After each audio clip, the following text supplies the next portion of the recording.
Présent quantique et temps, par Émile Berlerme en mars 2026. La vérité est un bien public, donc un service public. Si je devais expliquer votre vision du présent quantique et du temps à un lecteur, je dirais ceci. Vous partez d'un fait extrêmement simple, presque banal, mais que l'on oublie trop vite. Nous ne vivons jamais dans le temps. Nous vivons toujours au présent. Nous ne faisons jamais l'expérience du passé ni du futur, seulement d'une configuration actuelle du monde, enrichie de mémoire et d'anticipation. Le temps n'est donc pas une chose que nous percevons, mais un mot que nous utilisons pour décrire la succession des configurations du monde qui nous entoure. À partir de là, vous proposez une hypothèse. Peut-être que ce que nous appelons temps n'est pas fondamental, peut-être que la réalité ultime n'est pas une ligne qui s'écoule, mais une activité permanente qui se reconfigure sans cesse.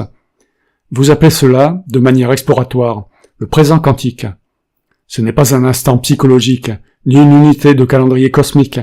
C'est une façon de désigner le niveau le plus élémentaire de l'actualisation du réel. Dans cette perspective, la matière, l'espace, les interactions, tout ce que la physique décrit, seraient des effets émergents. Ils ne seraient pas faux, mais secondaires. Comme les couleurs ne sont pas dans les photons, mais dans l'interaction entre la lumière et notre système visuel. La matière pourrait être une stabilisation perceptive d'une dynamique plus profonde. Ce que nous appelons objet serait une régularité dans un flux d'actualisation. Ce que nous appelons durée serait la lecture lente que nous faisons d'une reconfiguration extrêmement dense.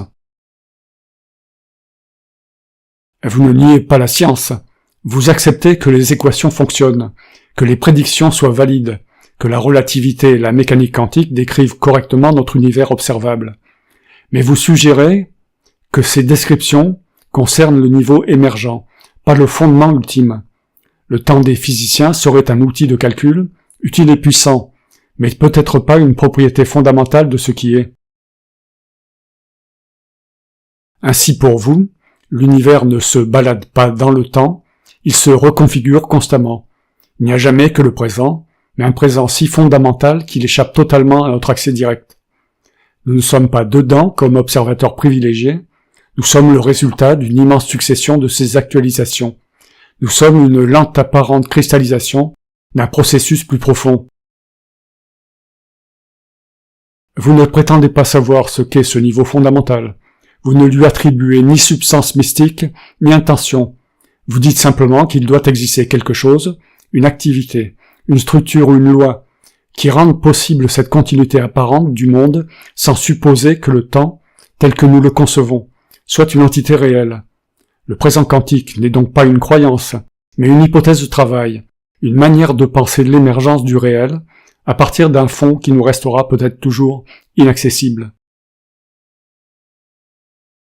En résumé, vous remplacez l'idée d'un univers qui avance dans le temps par celle d'un univers qui s'actualise sans cesse, et dont le temps serait seulement la trace que laisse cette actualisation dans notre manière humaine, lente et structurée, de percevoir le monde. Fin, dit par Émile Berlerme. L'obligation d'exister implique l'innocence d'exister en permanence, ce qui est vrai pour les moutons comme pour les loups. Les liens vers mes articles dans Google Drive, en français, anglais, espagnol et chinois, sont dans la présentation. Pour que la notion d'innocence d'exister se répande, abonnez-vous, commentez et likez, et encore merci.